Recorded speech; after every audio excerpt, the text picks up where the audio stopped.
आपको अपना निर्धारित कर्तव्य करने का अधिकार है, लेकिन आप कर्म के फल के हकदार नहीं हैं।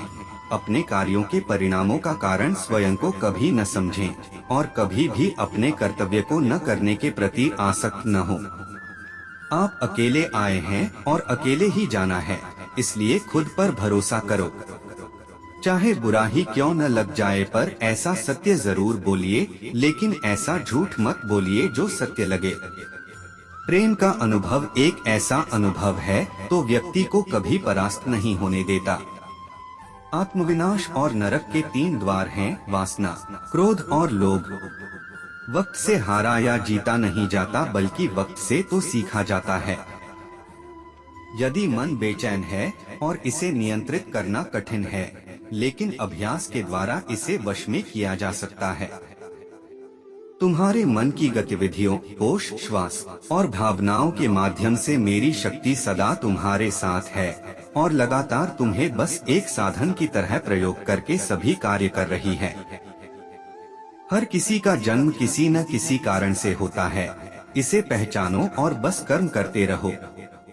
कोई भी मनुष्य पूर्ण नहीं है, किसी न किसी में कोई न कोई कमी होती है और हर किसी में कोई न कोई अच्छाई होती है।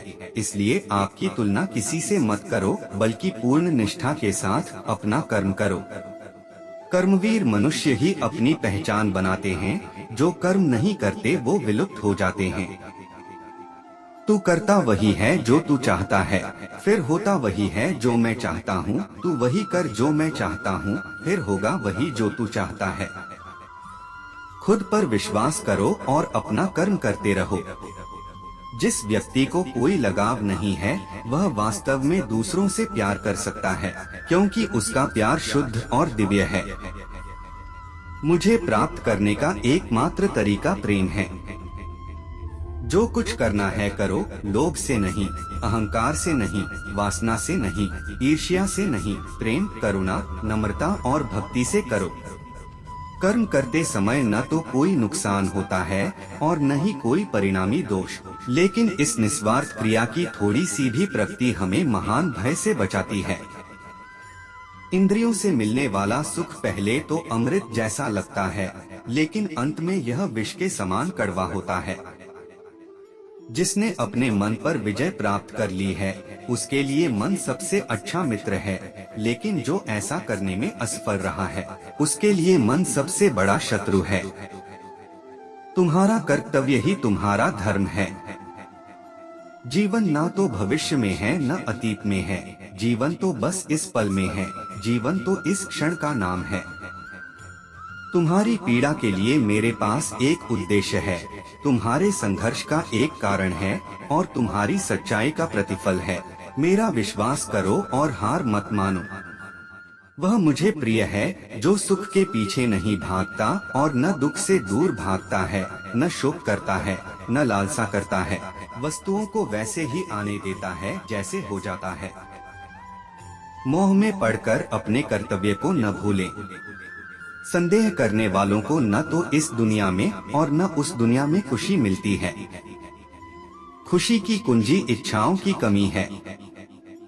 धन्य है मनुष्य जन्म, स्वर्गवासी भी इस जन्म की कामना करते हैं, क्योंकि सच्चा ज्ञान और शुद्ध प्रेम मनुष्य को ही मिल सकता है। आपके सिवा दुनिया में कोई भी आपको परेशान नहीं कर सकता। कर्मयोगी अपने मन और बुद्धि की शुद्धि के लिए ही अपने शरीर, मन, बुद्धि और इंद्रियों के साथ आसक्ति रहित होकर कर्म करते हैं। इंसान के रूप में इस धरती पर तुम्हारे कुछ कर्तव्य हैं। अनिवार्य रूप से अपने कर्तव्य को निभाओ। किसी से सच्चा प्रेम होना शुद्धता और दिव्यता का प्रतीक है। जो कुछ भी हुआ है उसमें तेरा कोई योगदान नहीं है, इसलिए तुम्हारी सारी परेशानियां व्यर्थ हैं।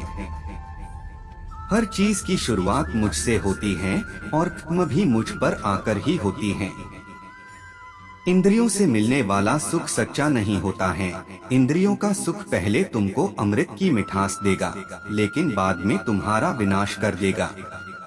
तुम अपने जीवन को सार्थक बना सकते हो, लेकिन इसके लिए तुम्हें मेरी शरण में आना पड़ेगा। अगर तुम्हें मेरी बातें अटपटी लगती हैं, तो तुम्हें अपने नजरिए को बदलने की जरूरत है। अभी तुम चीजों को उस तरह से नहीं देखते हो जिस तरह मैं देखता हूँ। अगर एक बार तुमने मुझ पर विश्वास कर लिया तो तुम्हें जीवन में कभी निराश होना नहीं पड़ेगा। एक बार जो मुझ पर विश्वास करता है, उसको मैं कभी छोड़ता नहीं हूँ। जो मेरे भक्तों के साथ धोखा करता है, उसके लिए मैं सबसे बड़ा शत्रु हूँ। अगर किसी ने मेरे भक्त को एक बार भी धोखा दिया तो जन्मों जन्मों तक मैं उसका उद्धार नहीं करता हूँ। भगवान श्री कृष्ण के चरण कमल इतने पवित्र हैं कि जो कोई उनकी शरण लेता है तुरंत शुद्ध हो जाता है। इस दुनिया में तुम प्रेम सभी से करो, लेकिन पूर्ण रूप से विश्वास किसी पर मत करो। अगर तुमको भरोसा करना है तो केवल कृष्ण पर करो। जब तुम शुरुआत करोगे तो स्वाभाविक रूप से तुमको असफलता मिल सकती है। कई बार तुमको गिरना भी पड़ सकता है, लेकिन इसका मतलब यह नहीं होना चाहिए कि तुम उस काम को करना छोड़ दो। एक समय आएगा जब तुम परिपूर्ण हो जाओगे और तुम्हारे सभी काम सफल हो जाएंगे। जो मनुष्य अपनी आत्मा की बात सुन सकता है, वह मुझसे बात कर सकता है और देख भी सकता है। अपने सभी कर्मों को कृष्ण पर केंद्रित होकर करो। आसक्ति को त्याग दो। सफलता और असफलता को एक समान दृष्टि के साथ देखो, क्योंकि आध्यात्मिकता का अर्थ ही होता है संभाव। इस विशाल संसार में तुमको केवल कर्म करने की छूट है।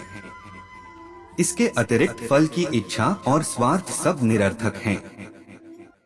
ये सोचकर कभी किसी काम की शुरुआत मत करो कि इसका तुमको कोई फल मिलेगा। बिना किसी लालसा के कर्म करो। जो आदमी मुझे हर चीज में देखता है और मेरे होने के एहसास को अनुभव करता है, वह मेरा सच्चा भक्त है। ऐसे भक्तों से मुझे प्रेम है।